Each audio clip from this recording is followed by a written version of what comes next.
ቶቹ ከተመሰረተ ጀምሮ ስንታገልባቸው የቆዩ ከዛ ባለፈ ግን እየተባባሱ የመጡ ችግሮችን ደግሞ የምርጫ ሂደቱ ላይ ከገባንም በኋላ እየገመገምን አቋም የምንይዝባቸው ጉዳዮች ናቸው ብለን ስላለን ጉዳዩ አሁንም የተዘጋ አይደለም በሚለው መያዝ አለበት። ሌላው ከሲስተም ችግር ጋር በተያያዘ ያለው ጉዳይ የሲስተም ችግር ላይ ከሲስተም አድሚኖቹ ጋር በተደጋጋሚ ስናነሳው የቆየነው ጉዳይ ነው።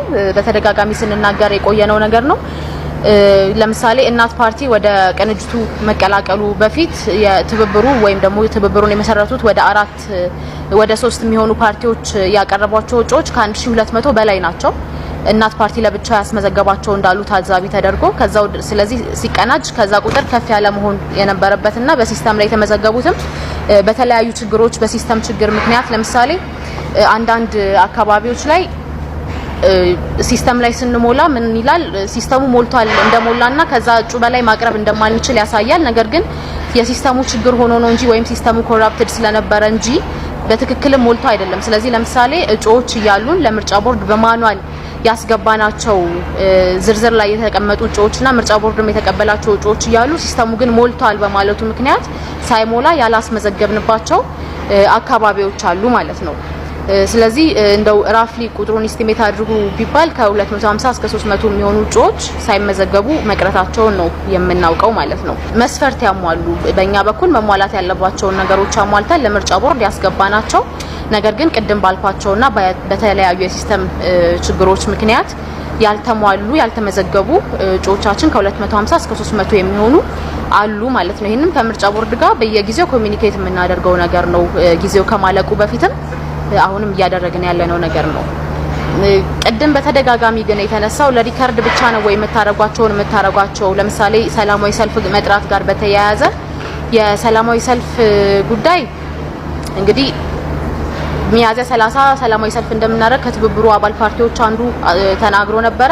ነገር ግን ወደ ትብብሩ ማምጣት ስላስፈለገና በጋራ ማድረግ ስላስፈለገ ወዲያው ባወጣው መግለጫ ላይ እንደ ትብብር ሰላማዊ ሰልፉን እናደርጋለን። ነገር ግን ያንን ስናደርግ ታይም አጀስትመንቶች ማድረግ አስፈልገዋል። ነገር ግን ሰልፉ የቀረ አይደለም። ከዚህ በኋላ በጋራ የምናደርጋቸውም የሰላማዊ ትግል አማራጮች እንደተጠበቁ መሆናቸውን በመግለጽ መግለጫ አውጥተናል። ስለዚህ አሁንም ያለን መረዳት እኛም እየሄድንበት ያለው እቅድ ያ ነው። መቼ የሚለውን ነገር በቅርቡ ይፋ የምናደርግ ይሆናል። እንደተባለው የቀሩት ቀናት ጥቂት መሆናቸውን እናውቃለን። ግን በተለያዩ ምክንያቶች አሁን ዛሬ እዚህ ጋዜጣዊ መግለጫ ላይ ቀኑን በይፋ መናገር አንችልም። ነገር ግን የቀረ ወይም ደግሞ እያለን የተውናቸው አይደሉም የሚለውን ነገር በደንብ መረዳት አለብን ብዬ አስባለሁ።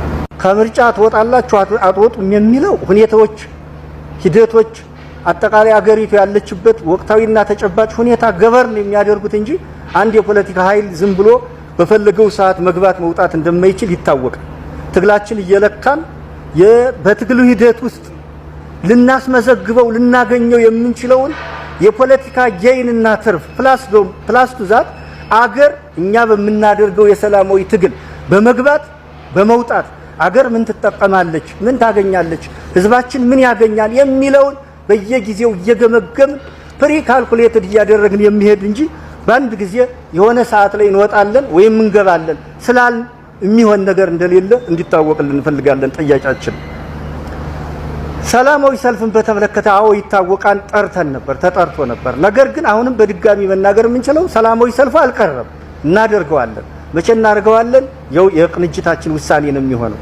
የታጠፈ ነገር የለም፣ ይደረጋል። አሁንም ቢሆን ሰላማዊ ሰልፉን የሚደረገው ሌሎች ኃይሎች በሚፈልጉት ወይም በታቀደልን እቅድ ሳይሆን እኛ ባቀድነውና በምንፈልገው ህዝብና ሀገር በሚጠቀምበት ብቻ እንደምናደርገው እንዲታወቅልን እንፈልጋለን።